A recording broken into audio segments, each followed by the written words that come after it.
Ada lagi yang naik dikit, ngaji ke seorang ustadz kiai atau habib, terus ustadz bilang ini, amalkan ini supaya rezekimu lancar.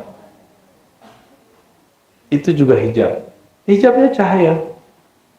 Kalau maksiat batin ini yang kurang ngerti. Ini yang menjadi hijab gelap. Untuk teman-teman yang menonton kajian ini, jangan lupa bersalawat kepada Nabi kita Rasulullah Muhammad sallallahu alaihi wasallam. Allahumma salli ala Muhammad wa ala ali Muhammad. Sallallahu ala Muhammad sallallahu alaihi wasallam. Hijab di sini yang dimaksud hijab yang tadi Buya Aldo cerita, hijab kegelapan. Ya. Nah, hijab secara harfiah berarti tirai, penghalang. Bisa juga hijab itu berarti filter. Ya, bisa berarti filter. Namun apapun itu, hijab ini diperlukan oleh seorang hamba kepada Allah Subhanahu wa Ta'ala. Nah, maka hijab kita kepada Allah, penghalang kita kepada Allah, itu bukan penghalang yang sifatnya hakiki, dia sesuatu yang sifatnya asumsi, adanya di sini. Oleh karena itu Allah menyebutnya dengan nur dan zulumat. Jadi ada dua hijab. Tadi Bu Aldo nyebutin berapa? Hijab apa aja? Nur, zulumat. Nah, ini perhatikan. Hijab nur, cahaya, contohnya hijab ilmu dan kesolehan. Maka pernah lihat orang berilmu sombong? Itu dia lagi terhijab. Ilmunya menjadi hijab. Tapi bukan hijab. Jadi ilmu itu cahaya, tapi membuat dia terjebak pada kegelapan. Hijab ilmu itu hijab cahaya bagus. Orang berilmu itu paling disuka oleh Allah SWT. Tapi jika dia berilmu membuat dia sombong, maka cahayanya langsung berubah jadi gelap. Ibu-ibu ini saya husnuzon, insya Allah rajin tahajud. Ya, betul. Semoga ya. Ada sih wajahnya beberapa suka tahajud, ada yang suka main handphone doang malam hari.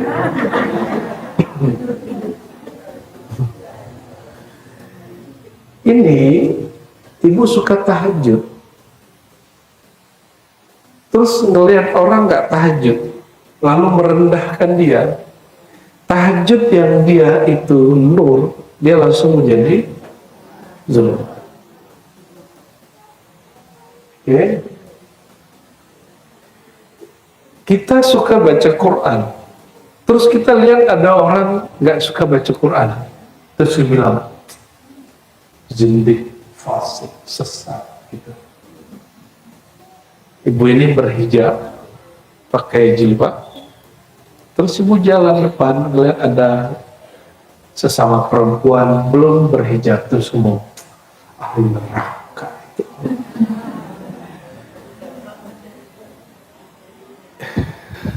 Ngeri juga orang beragama itu ya.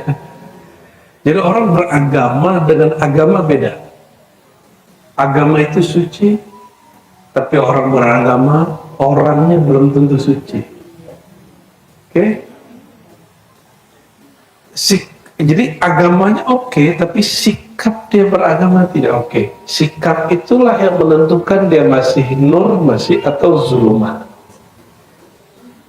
Masih nur atau zulumat. Zikir. Oke, zikir coba. Kalau zikir masuk mana? Zikir pagi sore. Di sini sudah pakai zikir wirid asas, Bu ya? Sudah? Sudah dapat ijazahnya belum zikir wirid asas? Wirid asas. Asas itu pokok yang diwariskan baginda Nabi Muhammad SAW. Sudah dapat?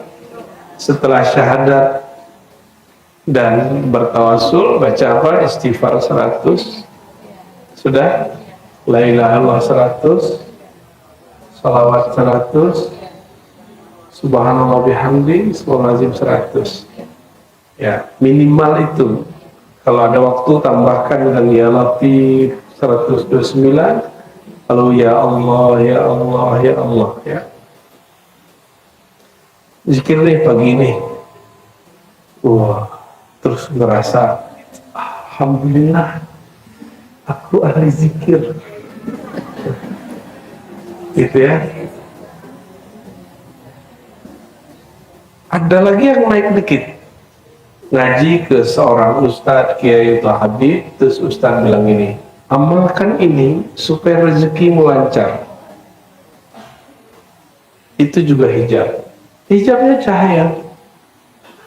Terus dicoba ngamalin zikirnya. Kata si ustadz, amalkan sebanyak 999 kali.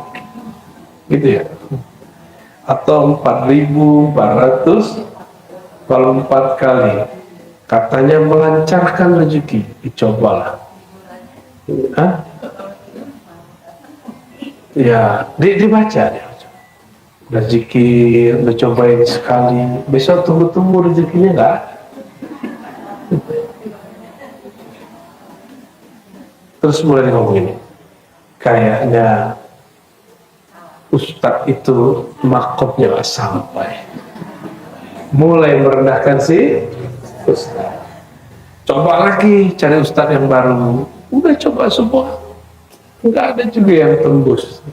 Terus ngomong, jangan-jangan berzikir itu tidak bermanfaat. Sudah ada yang ngomong begitu sekarang. Ya, anak-anak youtuber ya mungkin punya kekecewaan dalam agama, lalu sekarang dia mengkritisi semua yang diyakini orang dalam agama. Ya, orang yang sebenarnya pikirannya punya traumatik, lalu agak cerdas, dijadikan traumatik itu untuk menyerang agamanya. Ada yang dulu pakai hijab bagus, ya, terus dia kecewa dengan sikap orang beragama, lalu dia lepas hijab. Ada yang begitu? Banyak. Dia mikir, Islam gitu doang. Dia nggak bisa membedakan antara Islam dengan orang Islam. Islam itu suci, sedangkan orang Islam pasti tidak suci. Pasti tidak suci. Oleh karena itu, bolak-balik kita akan berseteru terus dengan hijab, nur, cahaya, dan zulumat. Ada yang puasa nggak hari ini? Ada yang puasa hari ini? Oke, itu lagi dapat hijab nur. Terus Buya Aldo minum, Ustaz, kurang Buya.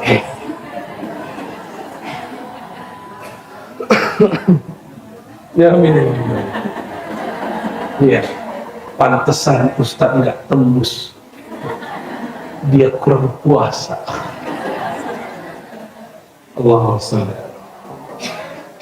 Ya Buya ini kurang tembus.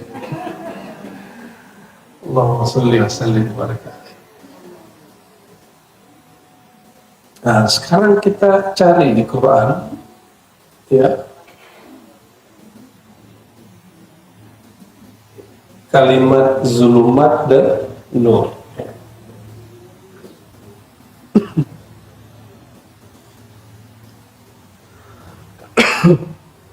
Tadi Buya Aldo sudah menghantarkan, lalu gimana cara mengelola hijab?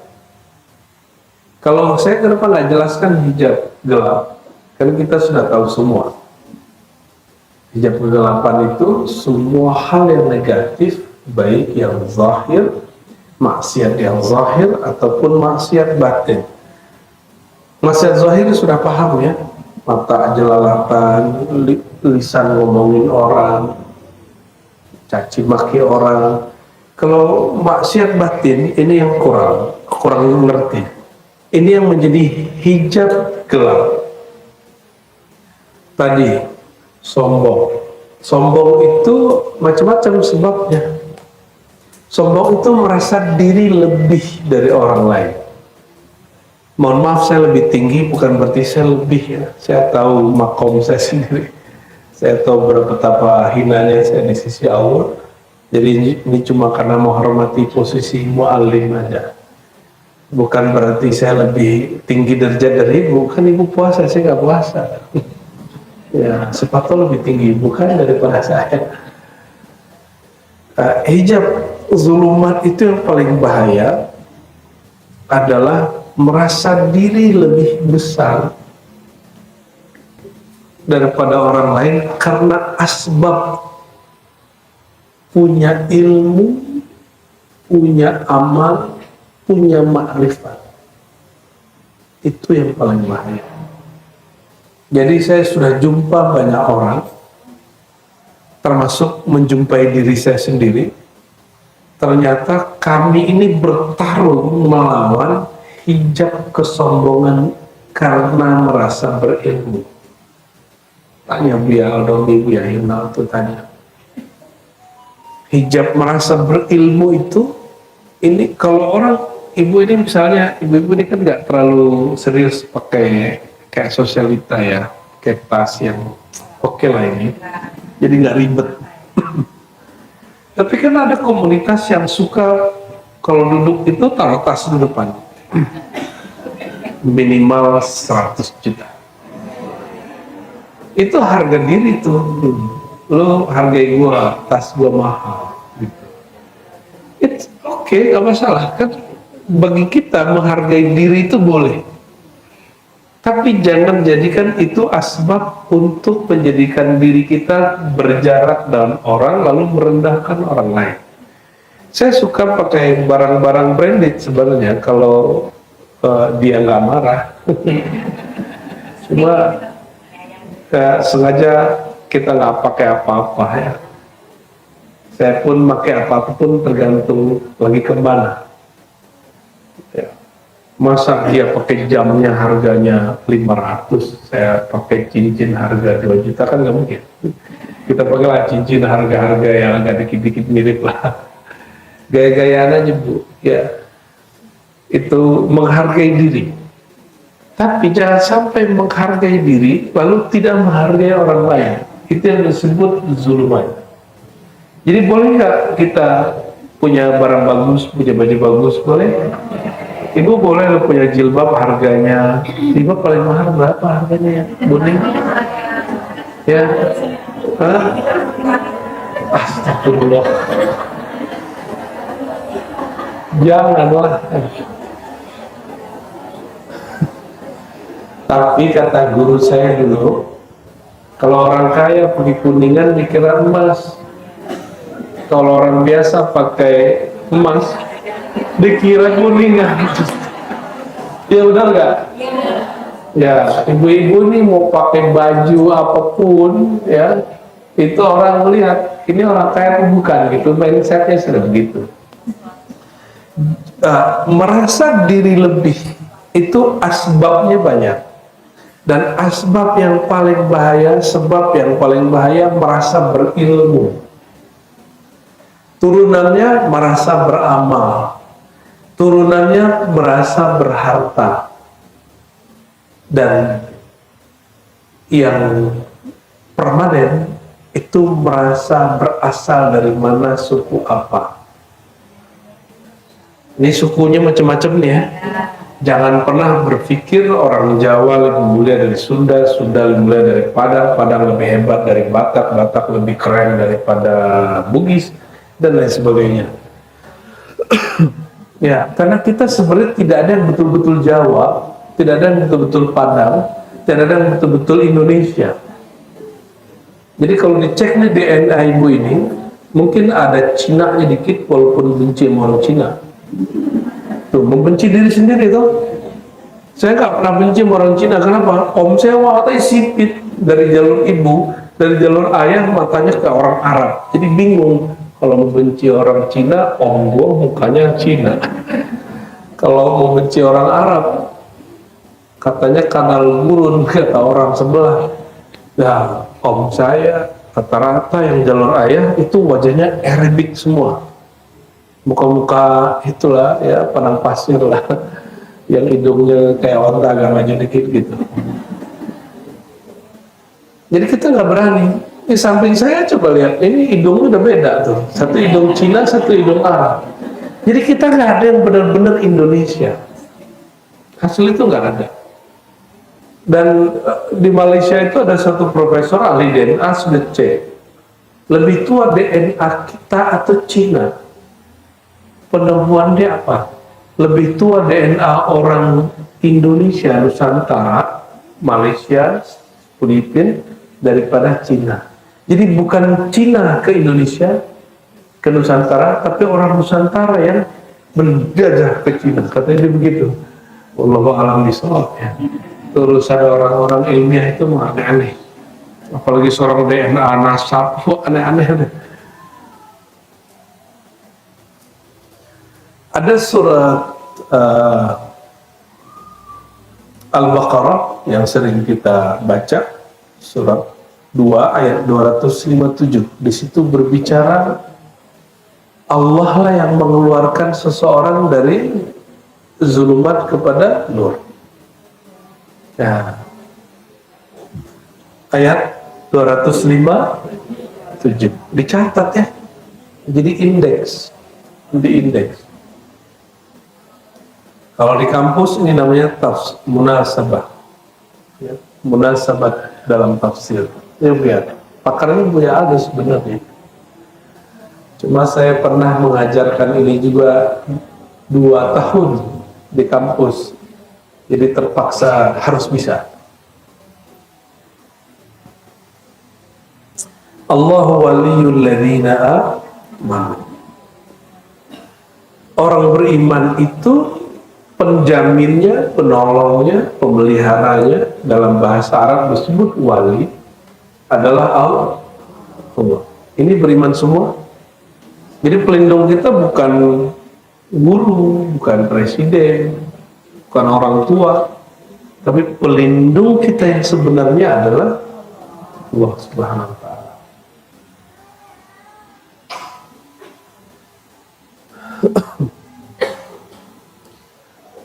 Apa zikir Allah waliyul ladzina amanu? Zikirnya hasbunallah wa ni'mal wakil. Ni'mal maula boleh, tapi itu penutup. Jadi zikirnya berapa kali? Kalau yang pendek cukup 7 kali, tapi kalau mau yang lengkap versi Imam Syazili itu 450 kali sekali duduk. Dikit itu, Ibu bisa waya-wayaan setengah jam, itu cuma 15 menit, itu nggak nyampe. Hasbunallah ni'mal wakil, hasbunallah ni'mal wakil. Itu wirid zikir Sayyidina Ibrahim saat dia dibakar oleh Namrud. Itu api nggak padam-padam 40 hari. Ini mau padam, bakar lagi, mau padam, dibakar lagi. Ketika Sayyidina Jibril mengatakan, hai Ibrahim, maukah kamu aku bantu? Jadi Jibrilnya nggak boleh berbuat kalau nggak dapat perintah. Apa jawaban dia? Cukuplah Allah pelindungku. Hasbi Allah wa ni'mal wakil. Nah, penutupnya baru menzikirkan ni'mal maula wa ni'mal maula wali, sama. Sebaik-baik pelindung. Jadi ibu ini tidak dilindungi suami, yang melindungi Allah. Nah, nur Allah yang ada di suami itu yang melindungi kita, bukan si suaminya. Ya, Allah waliyul ladzina amanu, yukhrijuhum, dialah Allah yang mengeluarkan orang-orang beriman minaz zulumat, ilan nur. Dari hijab gelap, hijab sombong kepada hijab tawadhu. Jadi tawadhu itu juga hijab. Dari hijab kejahilan kepada hijab ilmu. Hijab malas kepada hijab rajin beramal. Hijab lalai kepada Allah jadi hijab berzikir. Oke? Dari hijab tidak kenal Nabi jadi kenal dan cinta kepada Nabi Muhammad SAW. Ini pertanyaan, Nabi Muhammad itu dengan Allah langsung atau masih terhijab? Langsung atau masih terhijab? Nabi masih terhijab. Langsung, emang Nabi langsung? Udah. Saya minum dulu ya. Gimana Bu? Langsung atau terhijab?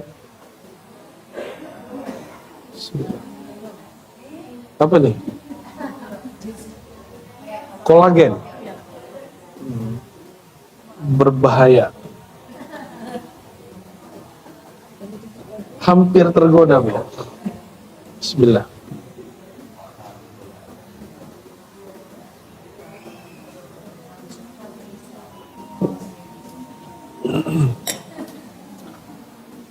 Jadi gimana? Nabi Muhammad SAW langsung atau tidak?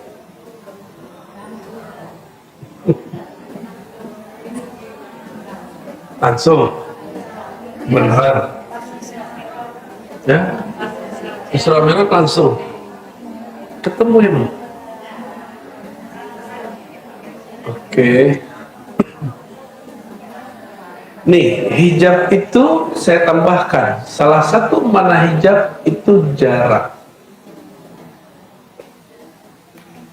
Salah satu makna hijab jarak. Di surat An-Najm, nah Ibu coba lihat ya. Surat An-Najm.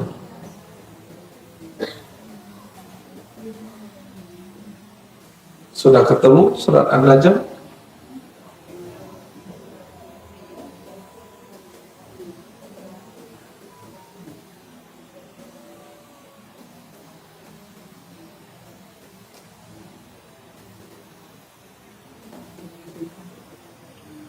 Sudah ketemu surah An-Najm ayat ke-9. Mulai dari 8 aja. Thumma dana fatadalla fakana qaba qausaini aw adna. Jadi surat Al-Isra ayat 1 tentang Isra. Tapi kalau An-Najm mulai dari ayat 1 sampai 18 itu tentang Mi'raj. Dan di situ ada pertemuan dengan Allah, ada pertemuan dengan Jibril. Ya. Jadi ini mengurai perdebatan ahli tafsir apakah ketemu Allah, melihat Allah atau melihat Jibril. Yang tepat melihat Allah lalu melihat Jibril.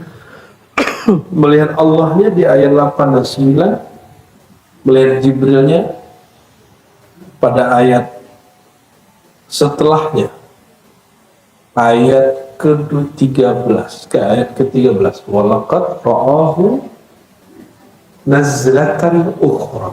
Jadi itu beda dengan ayat sebelumnya.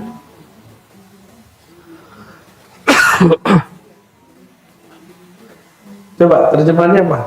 Tsumma dana fatadalla fakana qaba qausaini adna. Apa terjemahannya? Lalu dia mendekat, fatadalla bertambah, fakana adalah ia Nabi Muhammad,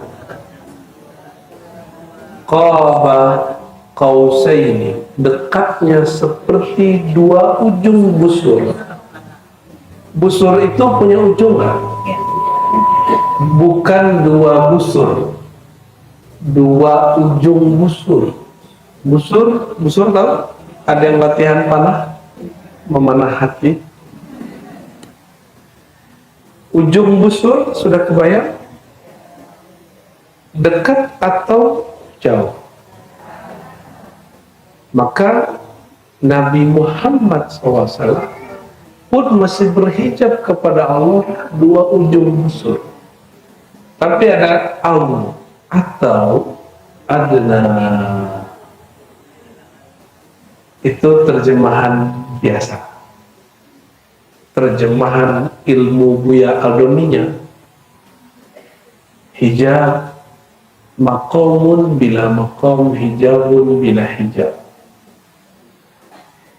Hijab tanpa hijab, maqam tapi bukan lagi maqam tanpa nama, hijab tanpa jarak. Berhijab tapi dekat gitu. Atau sering dengar surat An-Nur ayat 35, nurun ala nur. Dan nur tapi beda dengan nur biasa gitu. Ya, cahaya di atas cahaya. Jadi Nabi Muhammad SAW tetap berhijab kepada Allah. Kalau Nabi Muhammad tidak berhijab kepada Allah, nanti Nabi Muhammad akan mengaku dia Allah. Tapi pernahkah ada riwayat Nabi Muhammad SAW mengatakan aku Allah, lagi mabuk zikir nih? Nggak ada. Oleh karena itu, jika ada wali-wali Allah mengatakan aku Allah, dia kena ban di langit. Ya, dia kena pasal dia. Dia melanggar kaidah Sayyidina Muhammad Sallallahu Alaihi Wasallam. Nah, maka sebaik-baik marifat Sayyidina Muhammad Sallallahu Alaihi Wasallam. Sebaik-baik syariat Nabi Muhammad Sallallahu Alaihi Wasallam. Jadi selevel Nabi masih berhijab, apalagi kita. Hijabnya Nabi hijab nur. Hijab apa? Nur. Hijab cahaya. Oke? Hijabnya Nabi Muhammad SAW. Tapi hijabnya para nabi yang lain bisa jadi tidak nur, seperti Nabi Khidir membunuh anak kecil. Membunuh itu salah atau benar? Tapi perhatikan, kadang-kadang zahirnya hitam, batinnya putih. Kelihatannya dia cahaya, padahal aslinya kegelapan. Dia cahaya tapi bukan dari nur, tapi dari nar. Paham? Nar itu api. Jadi banyak kesolehan itu bukan dari nur. Dia terang tapi berasal dari nar. Maka semakin soleh, semakin sombong, semakin kuat ngajinya, semakin kasar dia beragama. Semakin kuat ngajinya, semakin galak sama lakinya. Semakin dia ngaji, semakin dia kemudian marah-marahin anaknya kalau nggak sholat. Kita boleh mendidik anak dengan marah, tapi marah itu hanya salah satu. Marahnya pun marah yang tidak mubrih, ya. Marah yang disebut sedari dia marah dia masih bisa menguasai dirinya. Tapi ibu-ibu ini masih bisa menguasai diri lagi marah. Nggak yakin. Nggak yakin saya. Wajah nggak meyakinkan.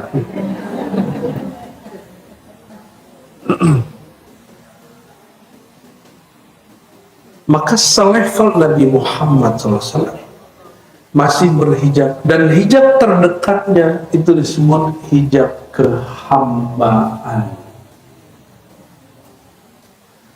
Maka di sini di Quran ini di surat An-Najm ada lafaz hamba. Coba, saya lagi mau main kuis sama ibu. Cari kalimat hambanya di surat An-Najm mulai dari ayat 1 sampai 18.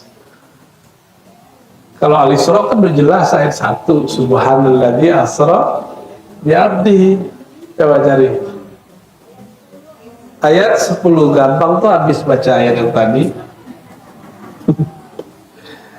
Fa'auha ila abdihi ma auha. Jadi ini dalil bahwa yang dia dekati itu Allah, bukan Jibril.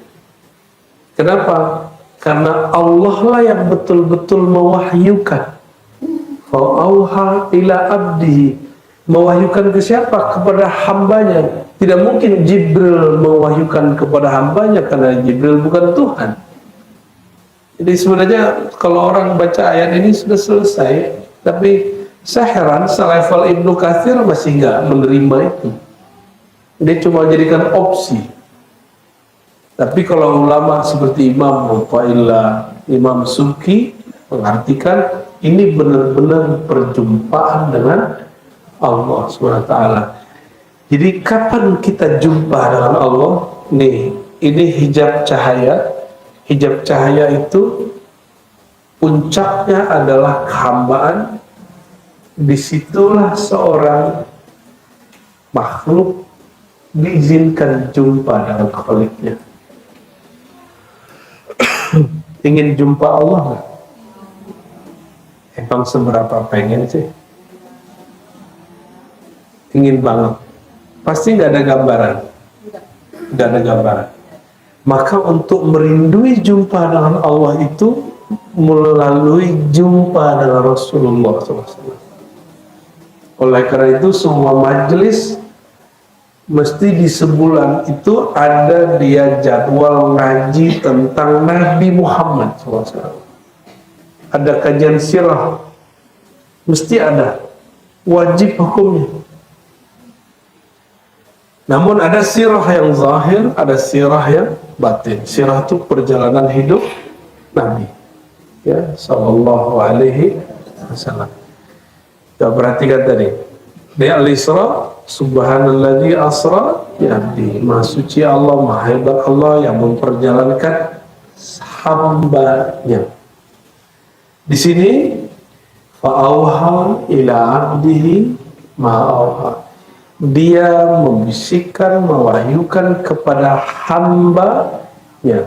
Maka makom kehambaan itu makom perjumpaan dengan Allah Subhanahu wa ta'ala. Jadi kita ini kalau sholat belum menjadi hamba, nggak ketemu Allah itu. Allah mendekat, cuma rasa ketemunya nggak ada. Jadi kalau orang-orang nanya, apakah ajaran Nabi tentang ihsan? Islam, iman, ihsan. Ihsan itu ketika seseorang menghambakan diri, saat itulah dia berjumpa dengan Allah Subhanahu wa ta'ala. Hamba itu kediriannya sudah nol. Nah, tadi hijab cahaya, oke? Sholat, ibu sholat tahajud. Kalau nyawanya nggak dikembalikan Allah, bisa bangun nggak? Oke? Kalau subuh tadi nggak dibangunin Allah, ruhnya Allah ambil aja. Innalillahi. Subuh tadi nggak sholat, pagi ini nggak ngaji. Tuh. Jadi siapa yang sedang berjasa kepada sholat dan pengajian kita, puasa kita? Jadi kalau udah begini, pantas nggak ibu ini, saya ini minta surga dengan sholat apa tadi, ngaji, sholat subuh, pantas nggak? Nggak pantas. Karena sholat ini hadiah dari dia, puasa itu gerak dari dia, ngaji sekarang itu adalah hidayah darinya. Terus pantaskah kita bilang, ya Allah, aku udah sholat dan zikir, tolong dong kasih surga. Emang bisa beli surga dengan sholat yang tidak khusyuk itu? Sholatnya khusyuk nggak tadi pagi? Ya, masih. Sholat khusyuk atau sholat khusyuk?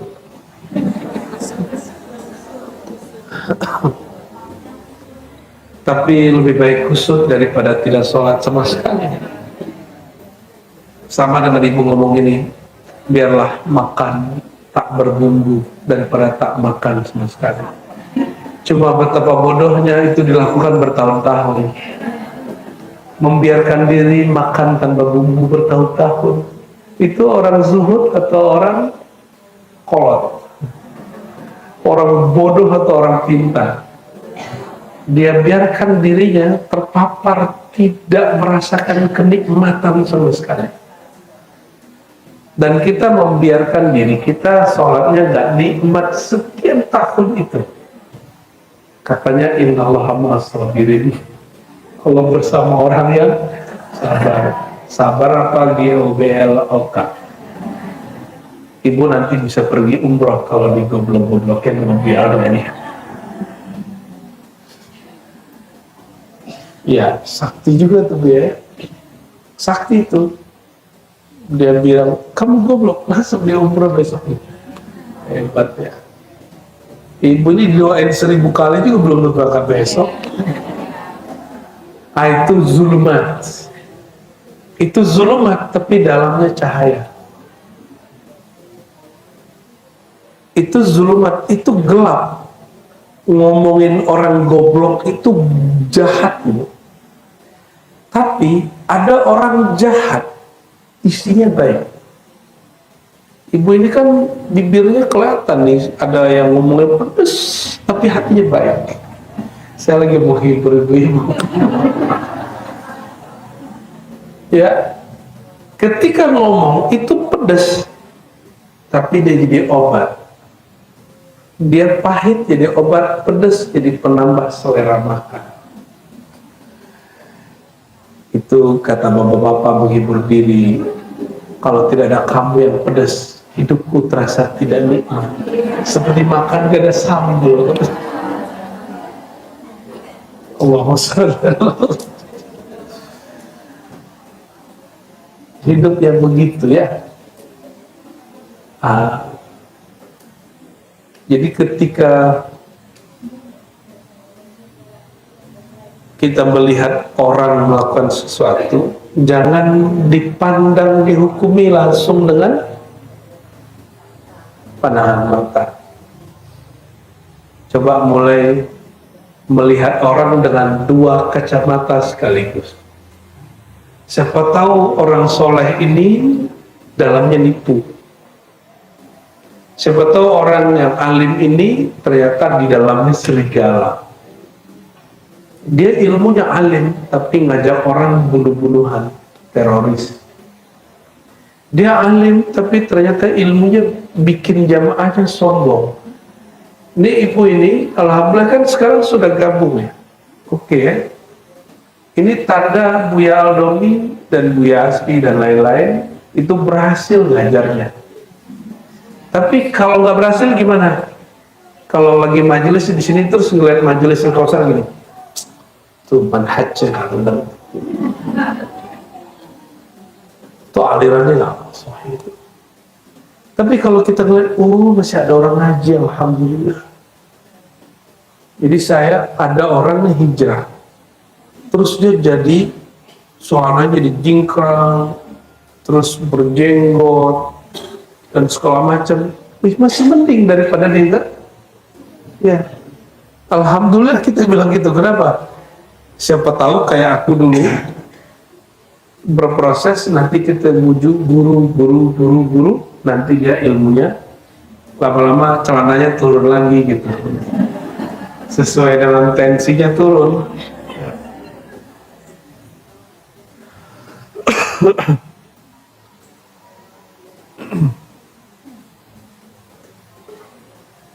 Maka ada surat Al-Ahzab, ya, surat Al-Ahzab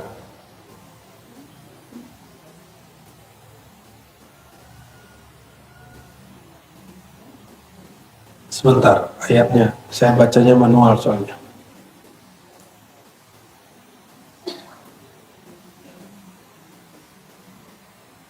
Nah, sebelum surah Al-Ahzab, surah Al-Ibrahim dulu. Ayat 1-2.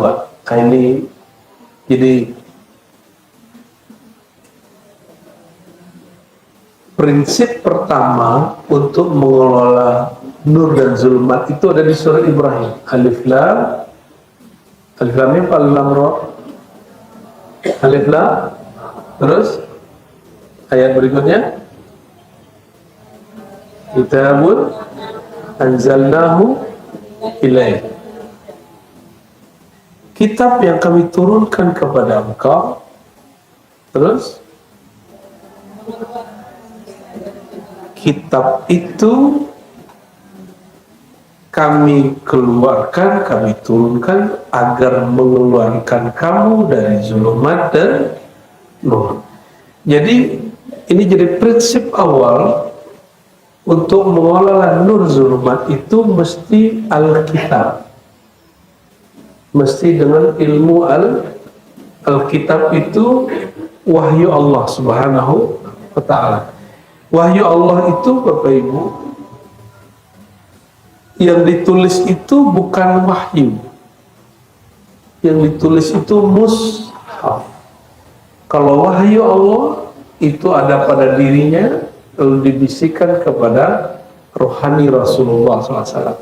Yang kita tulis sekarang itu cuma salinannya. Maka ilmu tidak ada di buku, ilmu itu ada di dadaku. Ya, ilmu itu di dada, bukan di situ. Coba ibu beli buku 1 kontainer, simpan di rumah 3 hari 3 malam, terus pelototin aja.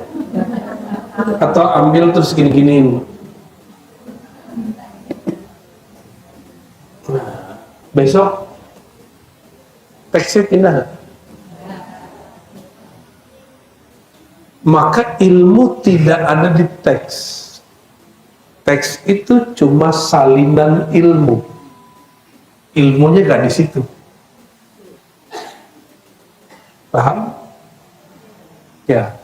Maka yang alim itu bukan kitab, tapi orangnya. Yang mursyid itu syekh, kiai, buya, bukan kitabnya. Maka ketika ada orang ngomong, langsung saja kepada Al-Quran dan Sunnah. Itu yang kebayang pasti teks. Dan itu keliru. Itu zahirnya nur, batinnya zulmat. Nah, yang ngajak begitu, dia ngajak orang bukan dari zulmat ila nur, tapi dari nur ke zulmat, tanpa disadari. Maka mereka nggak respect kecuali ke ustadznya, nggak respect kecuali ke pengajiannya, nggak bisa menghargai umat Islam yang beragam ini. Yang lebih tepat, ketika seseorang nur masuk, kalau ada cahaya bisa melihat objek-objek yang banyak nggak? Ya, bisa. Jadi semakin terang cahayanya, dia semakin bisa melihat ragam orang. Semakin terang ilmu yang ada di kolbu, ibu-ibu ini akan semakin menghargai banyak orang. Maka berkalam Abu Hanifah, orang paling alim itu a'lamun nas, a'lamuhum wa afqahum bil khilaf. Orang paling alim itu bukan orang yang tamatan Timur Tengah, tamatan UIN, doktor, hafiz Quran, tidak. Orang paling alim, orang yang paling mengerti cara bersikap menghadapi perbedaan. Itu orang alim. Berarti orang paling picik, walaupun gelarnya Asy-Syaikh, Ad-Doktor, Al-Alim, Al-Allamah, ditambah almarhum, bagusnya. Ya. Bagusnya begitu. Tapi kalau dia datang bikin rusuh, dia berkalam, bikin orang pecah kalbunya. Itu orang zahirnya nur, batinnya zulumat, kegelapan. Ya. Nah, kita tidak ridho yang begitu. Nah, maka di Quran ada kalimat walladzi yusolli ya alaikum, surat Al-Ahzab ayat 43. Nah, ini penutupnya.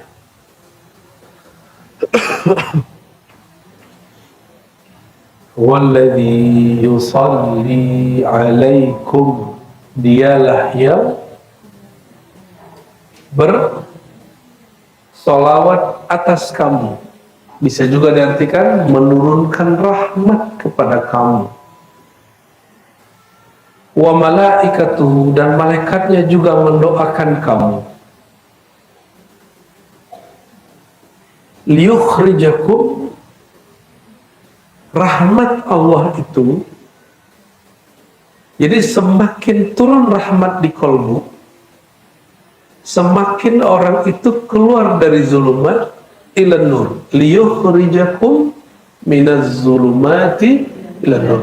Maka pelan-pelan sifat sombongnya rontok, sifat merasa paling benernya rontok, iri dengkinya mulai rontok, bersaing negatifnya mulai rontok, terus bertahap. Semakin kolbunya penuh dengan rahmatullah, rahmat Allah, kasih sayang Allah, semakin nanti dia tambah tawadu begitu. Jadi siapakah orang yang paling tawadu? Orang yang kolbunya paling banyak rahmat Allah, dan itu Sayyidina Muhammad SAW. Maka Nabi surganya paling tinggi. Dalam hadis Nabi dikatakan, ma tawadha'a ahadun illa rafa'ahullah. Tidaklah seseorang merendah. Itu terjemahan kita. Tawadha'a, meletakkan yang bukan milik dia. Ilmu ini milik Allah, katakan ini bukan ilmuku. Amal ini anugerah dari Allah, jangan katakan aku yang hebat beramal. Harta ini titipan dari Allah, jangan katakan harta itu hasil usahaku. Walaupun kita yang usaha, tapi tubuh ini, pikiran ini bukan punya kita, tapi milik Allah. Semakin dilepas rasanya, semakin makomnya di surga naik. Maka makom tertinggi di surga, makom tawadu, namanya hamba, orangnya. Jadi di makom tawadu itu orang bernama Abdullah. Di bawahnya Abdurrahman, Abdurrahim. Kok lebih tinggi Abdullah daripada Rahman Rahim? Karena setiap Abdullah pasti Abdurrahman, tapi Abdurrahman belum tentu Abdurrahim. Abdurrahim belum tentu Abdurrahman. Pusing lah. Rahman itu kasih sayang Allah ke semua makhluk, kafir, mukmin, manusia, hewan, tumbuhan. Ini dapat nafas nggak dia? Dapat rahmat Allah? Itu Rahman. Orang yang nggak sholat pagi tadi masih bisa nafas hari ini, masih bisa makan hari ini, dia sedang dapat rahmannya Allah. Terus yang kedua, Rahim. Rahim itu kasih sayang spesial untuk makhluk yang spesial, karena dia menspesialkan Allahnya, maka disebut Rahim. Rahim. Kalau Abdullah, dia mencakup Abdurrahman, Abdurrahim. Kependekan Abdullah itu Abduh. Subhanalladzi asra bi abdihi, abduhu abdihi sama. Ya. Nyambung? Korek? Ngomong apa gitu ya? Jadi setiap rahmat masuk ke dalam kalbu, apa yang terjadi? Zulumatnya, sifat-sifat negatifnya rontok, terus sifat nurnya akan tambah muncul terus. Dan ciri-ciri orang dapat rahmat Allah, dia suka belajar ilmu yang menambah kasih sayang kepada Allah dan makhluk. Dan yang kedua, dia suka berkawan dengan orang yang kalbunya penuh dengan rahmah. Dua itu aja. Itulah yang disebut di Quran, ya ayyatuhan nafsul mutmainnah irji'i ila rabbiki radiyatan mardiyah. Wahai orang yang jiwanya sudah tenang dengan zikrullah, kembalilah kepada Allah dengan radiyah mardiyah. Itu bab ilmu, berilmu. Irji'i ila rabb, itu dengan ilmu. Orang tidak akan bisa ridho takdir kalau nggak punya ilmu. Maka Ibnu Athaillah mengatakan, jika engkau ingin merasakan takdir burukmu tidak terasa buruk, masalahmu tidak terasa masalah, maka ketahuilah, kesadarilah, pelajarilah siapa yang sedang menurunkan bala bencana kepadamu, siapa yang sedang memberi ujian kepadamu. Ya, mana Bang Do mana Bang Do? Nah, Bang Do itu digampar sama anaknya. Ya, anaknya dengar apa gitu, dia ngomong apa, anaknya kedengarannya apa, anaknya refleks, loh, logi kembarannya hilang ya. Pas dia lihat yang mukul dia anaknya, nggak balas, malah gemes. Tapi kalau yang mukul tetangga sebelah gimana? Jangankan pukulan, golok boleh keluar, carok boleh keluar. Paham maksudnya? Kita kalau disinggung oleh orang yang kita kenal, kita senyum, kita jadi kayak dicandain. Kayak dari tadi kan, kalau saya kenal sama Buya Aldo, Buya Yuna, kalau kita candain dia nggak tersinggung. Coba kalau dia nggak kenal amat sama kita, dia bilang belagu, awas, gitu enggak? Awas, ya kita siap-siap ya. Tapi kalau kenal, malah jadi candaan. Jadi roastingnya menjadi asik. Ya, di roasting orang malah jadi. Tapi kalau nggak kenal, dendam gua, awas lah gitu. Kira-kira seperti itu. Nah, kalau kita kenal kepada Allah, semua mau itu ujian atau pemberian, rasanya indah. Ya, dicubit suami asik gak? Suami ibu sendiri, bukan suami orang. Ya asik lah. Yang nyubit suami sendiri, oh berarti suaminya bisa canda. Suaminya bukan Batman dan Coldman, bukan makhluk yang dingin, tapi suka yang gak enak digampar sama suami, itu mah gak enak. Dicubit, ya, cubit-cubit cinta dan kasih. Maksud saya sederhana aja. Kita kalau kenal kepada Allah, kalau mengenal bahwa semua yang terjadi di alam ini nggak ada kecuali izin dari Sang Pencipta, maka seorang hamba itu akan ridho apapun terjadi. Bukan berarti dia berpangku tangan, tidak. Jadi ketika dia berusaha, dia tidak berusaha, dia bekerja, dia tidak bekerja, dia ngapain? Apapun yang dialami itu kan pilihan dia menanggapi perbuatan Allah Subhanahu wa ta'ala. Dan terakhir, Allah itu waliyul ladzina amanu, pengayom, penjaga, penolong, penjamin, lebih tinggi dari jaminan orang tua. Terbayangkah oleh ibu ini, pernahkah ingin menelantarkan anak? Pernah nggak ingin melantarkan anak? Lagi marah nih, mati aja kau, gitu ya. Pasti itu nggak beneran. Pasti itu nggak beneran. Allah itu lebih sayang daripada seorang ibu kepada bayinya.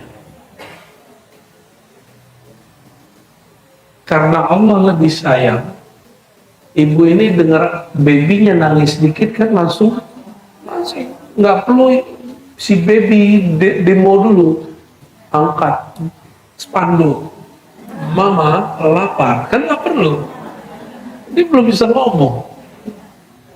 Itu ikatan rasa, ada rasa. Coba rasa itu yang sekarang dilatih.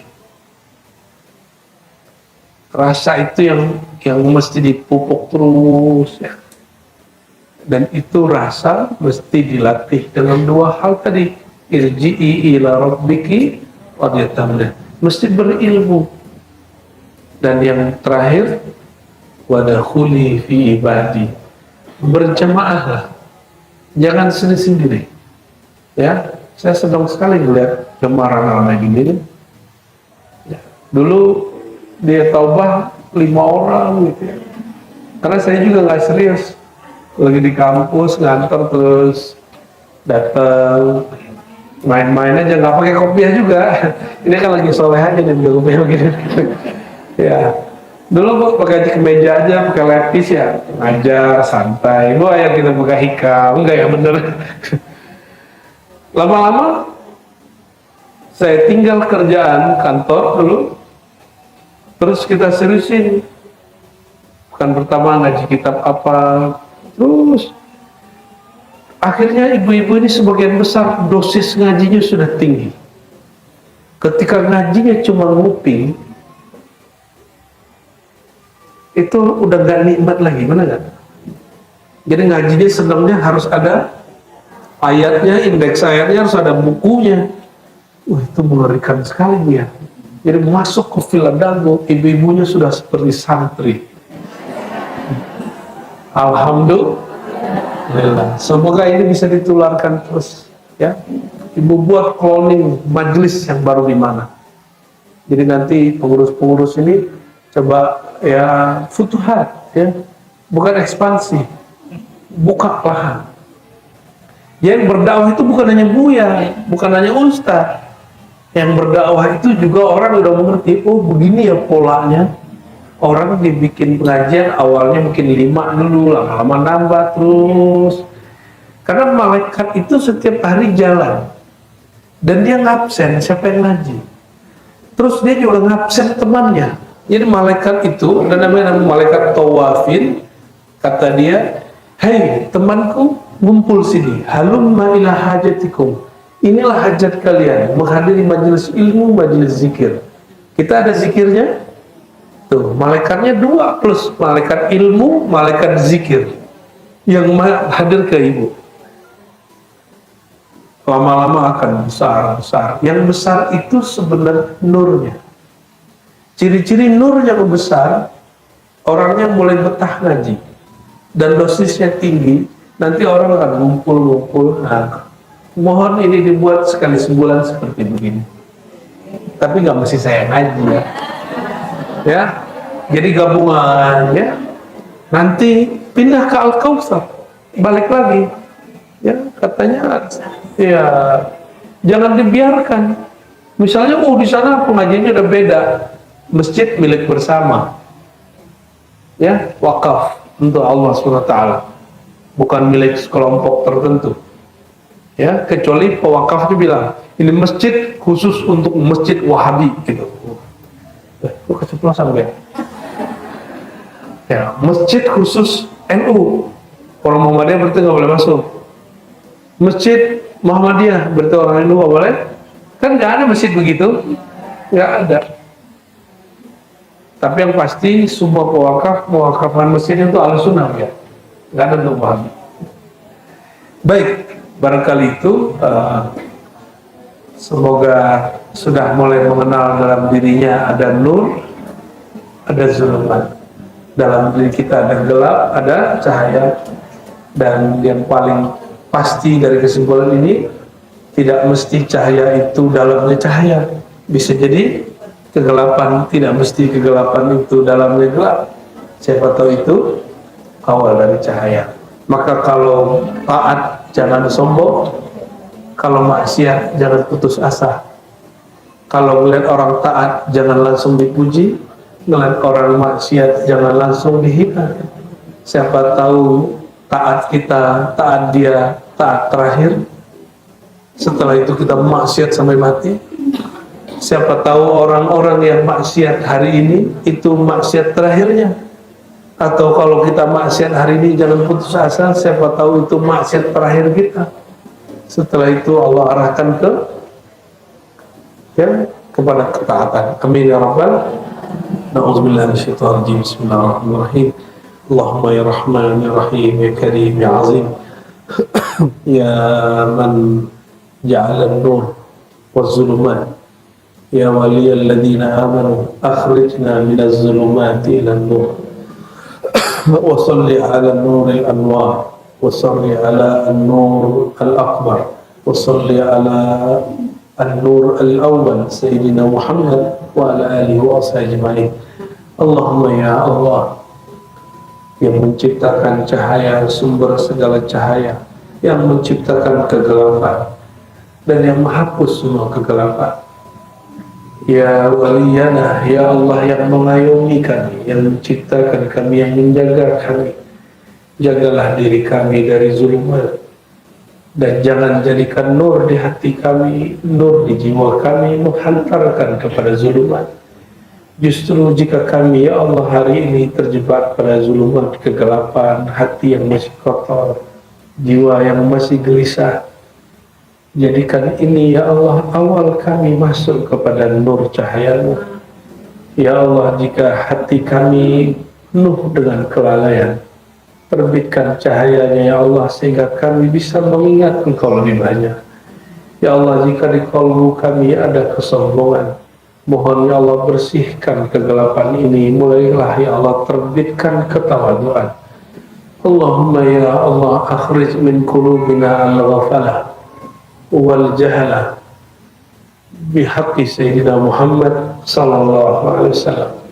Ya Allah, bersihkan hati kami dari semua penyakit hati. Keluarkan kami ya Allah dari semua hal yang Engkau tidak ridai menjadi hal yang Engkau ridai. Jadikan kami orang yang layak terpanggil dalam ya ayat Tuhan nafsul mutmainnah. Wahai jiwa yang tenang, jadikan diri kami adalah jiwa-jiwa yang tenang, jiwa-jiwa yang radiyah mardiyah, yang ridha kepada takdir-Mu, kehendak-Mu, dan kami pun diridai oleh-Mu. Allahumma ya Allah idfa' darajatina indaka. Ya Allah, izinkan ya Allah angkat derajat kami di sisi Engkau. Ya Allah, irfa' annal hujuba. Ya Allah, izinkan hijab-hijab yang negatif terangkat dari kami, dan hijab-hijab cahaya kami menghantarkan kepada hijab terdekat dengan Engkau, yaitu Sayyidina Muhammad sallallahu alaihi wasallam. Allahumma arhamna warham walidina. Ya Allah, sayangi kami, sayangi keluarga kami, sayangi orang tua kami, sayangi anak keturunan kami, sayangi semua orang yang hadir pada pagi dan siang ini. Sayangi orang-orang yang berniat ingin mengenal Engkau. Dan ya Allah, hidupkan kami dalam mencintai Engkau. Wafatkan kami dalam merindui perjumpaan dengan Engkau. Amin ya rabbal alamin. Wa sallallahu ala sayyidina Muhammad wa ala alihi wa sahbihi wa baraka wa sallam. Alhamdulillah rabbil alamin.